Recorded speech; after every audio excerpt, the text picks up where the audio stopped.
So COP ideally is the conference of parties. It's a gathering of leaders within the climate sphere, if you allow to use that word, to really brainstorm about how we deal with issues of climate injustice, climate resources, and also about how we also build some certain level of standards around adaptation and mitigation. COP events are in many ways an excellent platform for advocacy in order to get states to advance their commitments with regards to tackling climate change. The first COP initiated global climate negotiations, with the COP28 held in the United Arab Emirates last year, and COP29 will be held in 2024 in Baku, Azerbaijan.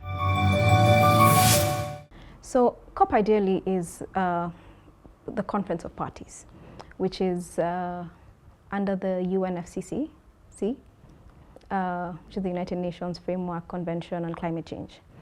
And it's a multilateral, discussion, and I'd call it the decision-making body of the UNFCCC, where discussions are had on, global climate issues, and direction is taken on, what are the most pertinent issues, where decisions are made, where should we, put money, what are the primary things that we should focus on. So this is how I see COP.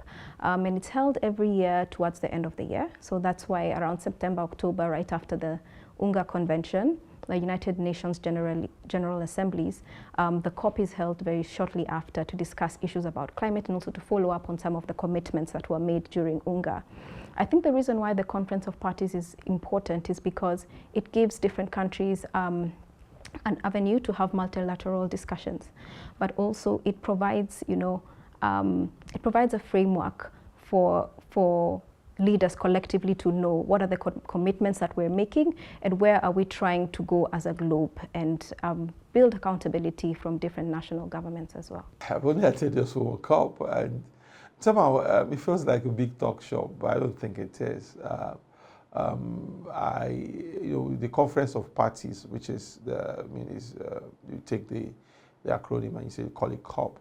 It's a gathering of leaders within the climate sphere, if you allow to use that word, to really brainstorm about how we deal with issues of climate injustice, climate resources, and also about how we also build some certain level of standards around adaptation and mitigation.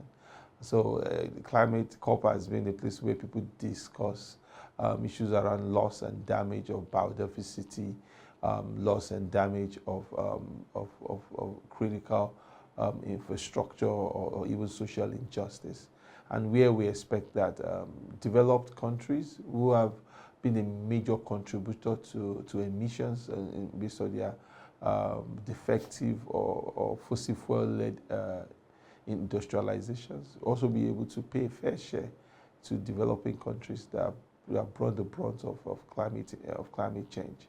So it's a place for conversation and to be able to exact commitment across board for me, the developed and developing countries, around climate change and adaptation, especially on adaptation and sustainability. It's effectively managed by the UNFCCC, which is the United Nations organ that is responsible for climate change and also coalition interest around these issues. COP is essentially the conference of parties. It's a gathering of a number of stakeholders. Historically, it was really focused on state stakeholders, but there's a recognition that philanthropic organizations, community sectors, education, and indeed business needs to be part of this conversation. COP events are in many ways an excellent platform for advocacy in order to get states to advance their commitments with regards to tackling climate change. It's also the place in which I believe that state actors are given confidence by non-state actors that the actions that they're doing has a high degree of consensus. Now, many people would say, what happens at COP? What are the key sorts of outcomes? Policy and advocacy is a strong determinant of actual implementation and opportunity. So I believe that COP is a vital conversation platform. It's a vital policy platform. And if you track the impact of COPs and you look at what occurred, let's say a year later or even 6 months later, there's definitely a golden thread of impact. The climate ones in particular happen every year. They tend to be structured after the United Nations General Assembly, the gathering in September. And that's also appropriate because the lens of many nations are focused on both what comes out of UNGA, but also dealing with these broader questions of climate change, which, as we know, these are supranational issues. They're global in nature, and climate change does not respect boundaries and doesn't carry a passport. So there's a very powerful conference that happens towards the end of the year on the back of the United Nations General Assembly gathering that allows the world to be reminded of the importance of international cooperation on these issues. COP, the last one being COP28. COP stands for the Conference of Parties. It involves state parties for multilateral environmental agreements, commonly known as MEAS, like CBD, the UNCCD, and the UNFCCC. So COPs review progress and commitments on these agreements, and the UNFCCC COP focused on climate change, which happens annually. The first COP initiated global climate negotiations, with the COP28 held in the United Arab Emirates last year, and COP29 will be held in 2024 in Baku, Azerbaijan.